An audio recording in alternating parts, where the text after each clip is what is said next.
ব্যক্তিগত জীবনে কাছের মানুষদের জন্যে কিছু করার আনন্দটাই আলাদা।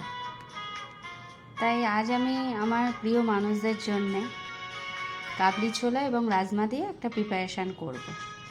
এবং এটা করার জন্যে আমার লাগবে একটু পেঁয়াজ কুচোনো, 2টো ডিম, একটু চিকেন, একটু ডুমো ডুমো করে আলু কেটে নেওয়া, তার সাথে একটু টমেটো কুচি, একটু নারকেল কুচি এবং এই আদা, রসুন, দারচিনি, এলাচ এবং আস্ত জিরে এবং কাঁচা লঙ্কা তার একটা পেস্ট।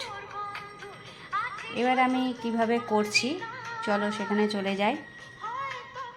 কড়াইতে আমি তেল নিয়েছি সামান্য। এবার আমি 2টো তেজপাতা দিয়ে দিলাম।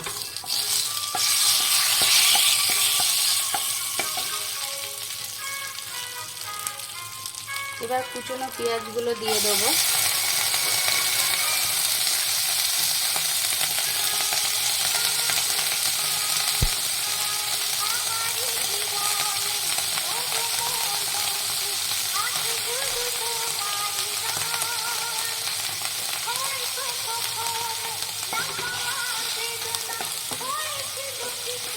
এবার এই পেঁয়াজগুলোকে একটু লাল হওয়া পর্যন্ত ভেজে যাবে।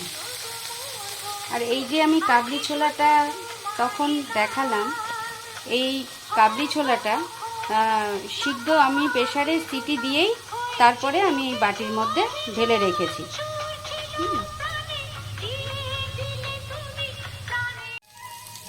আমার পেঁয়াজটা লাল করে ভেজে আসার পরে আমি এর মধ্যে টমেটো কুচিটা দিয়ে দিলাম এবং সিদ্ধ করা রাজমাটা ঢেলে দেবো।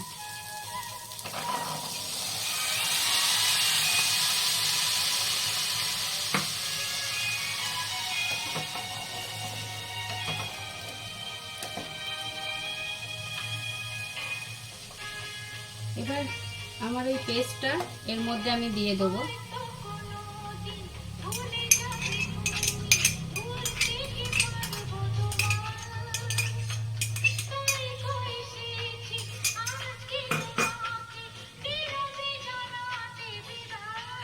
সামান্য একটু হলুদ দিলাম,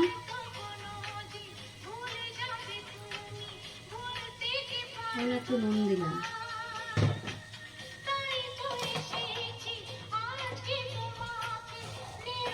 এবার এটাকে আমি ভালো করে একটু কষিয়ে নেব।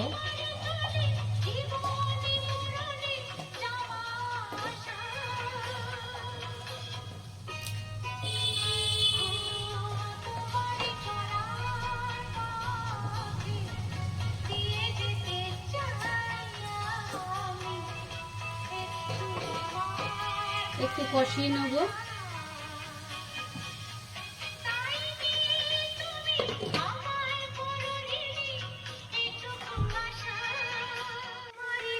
পেঁয়াজটা লাল করে ভেজে আসার পরে আমি টমেটো কুচিটা দিয়ে দিয়েছিলাম এবং তারপরে সিদ্ধ করা রাজমা এবং কাবলি ছোলা আমি দিয়ে সমস্ত মশলাগুলো দিয়ে একটু কষিয়ে নিয়েছি।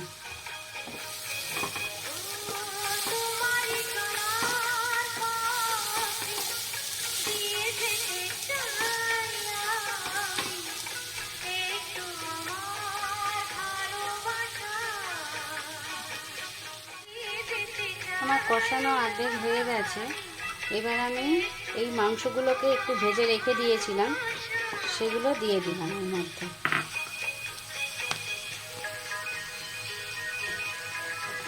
এবার আমি এই ডিম এবং আলুগুলো ডুমো ডুমো করে ভেজে রেখে দিয়েছিলাম এগুলোও দিয়ে দিলাম এর মধ্যে। দিয়ে এবার এগুলো একসাথে আমি একটু ভালো করে কষিয়ে নেব।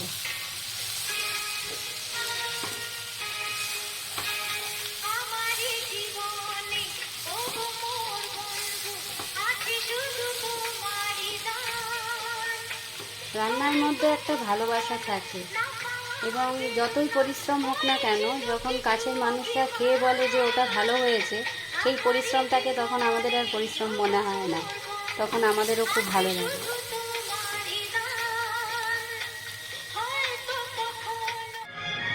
কাবলি ছোলা এবং রাজমা রেসিপি প্রায় শেষের পথে। এবার আমি এই ডিমগুলোকে ভিজে রেখে দিয়েছিলাম, সেটাকে এখন এর মধ্যে দিয়ে দিলাম।